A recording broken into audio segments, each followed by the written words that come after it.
नमस्कार मित्रांनो, मी मिलिंद जाधव TV10. तुम्ही आता थंबनेल पाहिलंच असेल की नागरिकांचा हा आक्रोश किंवा हा सवाल आहे की आम्ही ते 40% कन्सेशन सोडून द्या, आम्ही टॅक्सच का भरायचा, आम्ही टॅक्स का भरायचा, हा सरळ नागरिकांचा महानगरपालिकेला सवाल आहे. हा सवाल आहे आयुक्तांना, हा सवाल आहे डेप्युटी कमिशनर जे आहेत, उपआयुक्त जे आहेत माधव जगताप साहेबांना, हा सवाल सगळ्या म्हणजे टॅक्स डिपार्टमेंटला आहे. मी जे टॅक्स म्हणतो आहे मित्रांनो तो आहे प्रॉपर्टी टॅक्स. तर त्याच्या संदर्भात मला आज बोलायचं आहे की नागरिकांचा सवाल तुम्हाला ऐकायला विचित्र वाटेल, पण हा आक्रोशही आहे आणि त्यांचा सवालही आहे की टॅक्सच का भरायचा.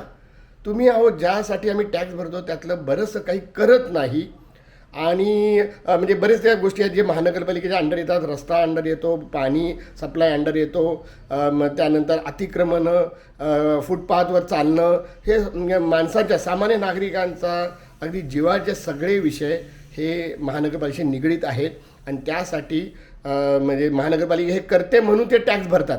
पण महानगरपालिका खरंच करते का हो साहेब, हे सगळी कामं करतात का? तर मग परत हा सवाल त्यांचा असाच आहे की का भरायचा आम्ही टॅक्स आणि प्रत्येक वेळी का भरायचा.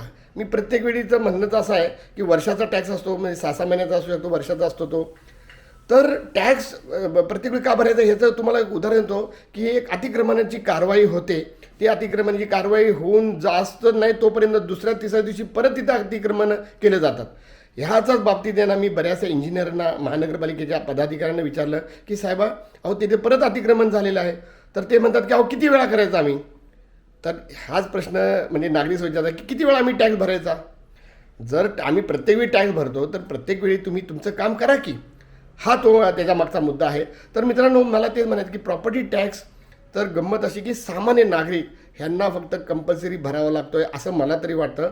आणि जरा जरी उशीर झाला तर त्यांना दंड होतो आहे.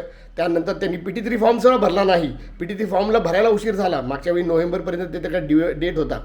असा डेट का ठेवली मलाही माहीत नाही. तुम्ही ते ठेवा ना, जेव्हा त्यांना तुम्हाला पटेल की तिथं माणूस राहतो तर त्याचा 40% हा माफ व्हायला पाहिजे मागल्यापासनं. कारण का त्या बाबतीतसुद्धा सर्वे महानगरपालिकेकडनं चुकला होता, त्यामुळे बऱ्याच जणांना चुकीच्या पद्धतीनं 40% हा जास्त द्यावा लागतो. म्हणजे 100 रुपये असेल तर त्यांना महानगरपालिकेनं तिथं जर राहत असतील तर त्याचं 40% त्यांना कन्सेशन दिलेलं आहे.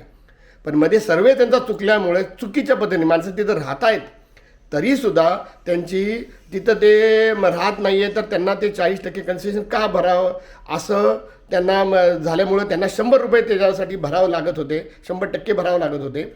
तर त्यांनी तिथं राहत आहे तर त्यांना ते प्रूफ करण्यासाठी परत त्यांना PT3 फॉर्म भरायचा. तर माझा परत हाही सवाल आहे की का भरायचं PT3 फॉर्म आम्ही. PT3 फॉर्म का भरायचा जर आम्ही तिथं राहतो आहे, तुमच्याकडनं सर्वे चूक झालेली आहे. असो मित्रांनो, हा एक मुद्दा आहे. आणि दुसरा मुद्दा हाही आहे की सामान्य नागरिक प्रामाणिकपणे घाबरून का होईना ते टॅक्स भरत आलेली आहे. पण तुम्हाला हे माहिती आहे का मित्रांनो, टॅक्स का भरायचा असं न म्हणतासुद्धा बरेचसे मोठ्या मोठ्या संस्था, सरकारी संस्था ह्या टॅक्सच भरत नाहीत. तुम्हाला पटणार नाही मित्रांनो, ते सगळी लिस्ट मी काढून आणलेली आहे. TV10ने सगळी ती माहिती आहे. तुम्हाला माहितीच आहे की अभावी किंवा पुराव्याशिवाय TV10 काहीही बोलत नाही. त्याची आमच्याकडे सगळी लिस्ट आहे. आणि मित्रांनो, हे टॅक्स न भरणारे ज्या संस्था आहेत त्यांचा टॅक्स किती आहे याची कल्पना तर आहे का मित्रांनो. मागच मी त्याची बाईट टाकलेली आहे, तुम्ही ती परत बघा. वेलणकर साहेबांनी ह्याची सगळी माहिती काढली होती, त्याच्यावर बाईट आपली केली होती. तर मित्रांनो, ह्याची अगदी थोडी लाख, 1.5 लाख, 2 लाख, 1 कोटी, 2 कोटी, 100 कोटी नाही, अगदी पूर्ण 5,000 कोटी प्लस त्याच्या पुढं एवढा टॅक्स आहे. त्याबरोबर मित्रांनो, मी तुम्हाला आणखीन एक माहिती सांगणार आहे की महानगरपालिकेचं बजेट हे विक्रम कुमार जायच्या अगोदर 1 महिना अगोदर त्यांचं बजेट जाहीर झालं होतं. म्हणजे काय की महानगरपालिका ही वर्षभरासाठी किती पैसे त्यांना ॲलोट केलेत, किती पैसे ते खर्च करू शकतात. तर ते आहेत 11,000 कोटी. विचार करा मित्रांनो, 11,000 कोटी महानगरपालिकेला एका वर्षासाठी खर्च करण्यासाठी बजेट मिळालेलं आहे. आणि हा टॅक्स जो लोक देत नाही आहेत, जे डिफॉल्टर आहेत, जो थकला आहे तो आहे 5,000 कोटी. म्हणजे जवळजवळ निम्मा वर्षभराचं जे बजेट असतं त्याचा निम्मा टॅक्स जो हा थकलेला आहे. तर मित्रांनो, तुम्हाला असं वाटत नाही का की अधिकाऱ्यांनी जरा जोर लावलं आणि ह्यांना जर नोटिसा पाठवल्या ह्यांच्या मागं लागलं तर हे 5,000 जर मिळालं तर बजेट आहे ना म्हणजे 11,000 कोटी आणि 16,000 कोटीच्या आसपास म्हणजे 1.5 बजेट होईल. किती कामं होऊ शकतील मित्रांनो.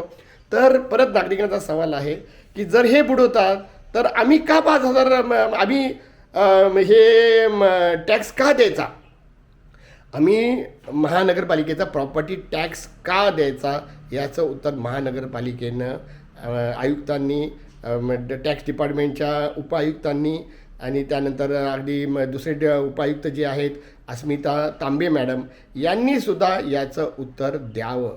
मित्रांनो ह्याच्यावर सगळ्यात वाईट गोष्ट काय की अधिकारी ह्या विषयावर काय बोलायलाच तयार नसतात आणि पुढे पुढे ढकलतात आणि इतके गोंधळलेले म्हणजे बाईट्सच देत नाही. तुम्ही बघा कुठेही तुम्हाला कुठल्या चॅनलवर ह्या विषयावर कुठलेही अधिकारी बोलताना दिसेल का तुम्हाला. मग नीट माहितीसुद्धा देत नाहीत. आणि TV 10चा ही पद्धत की आम्ही फॉलोअप करतो, मी फॉलोअप करतो आहे अजूनही. माझ्या मागच्या सगळ्या तुम्ही बाईट बघा. विशेष करून माधव जगताप साहेब तर बाईट सोडा, ते मला केबिनमध्ये सुद्धा आता घेत नाहीत. इतक्या वेळा त्यांना चिठ्ठी दिलेली आहे. म्हणजे दुसरे ते बिनवडे साहेब झालेले आहेत. आता महानगरपालिकेचं नशीब चांगलं किंवा आमचं नशीब चांगलं असं म्हणून बिनवडे साहेब बदललेले आहेत. आता नवीन साहेब जे आहेत पृथ्वीराज BP हे नवीन असल्यामुळं अजून त्यांना माहिती नाही आहे अजून. पण ह्यामुळं लोकांची कामं थांबली नाही पाहिजे. तर परत एकदा नागरिकांचा जो प्रश्न आहे, जे आक्रोश आहे की आम्ही महानगरपालिकेला प्रॉपर्टी टॅक्स का द्यायचा जर ते कामच करत नसतील, पाण्याचं प्रॉब्लेम सॉल्व्ह होत नाही, रस्त्याचे प्रॉब्लेम सॉल्व्ह होत नाहीत, अतिक्रमण तुम्ही नीट हटवत नाहीत, अतिक्रमण हटवले की परत येत आहेत, ते मात्र त्याच्यावर टॅक्स भरता म्हणजे ते भरतात नाही भरतात माहीत नाही, पण त्याच्यावरती कमाई करतात.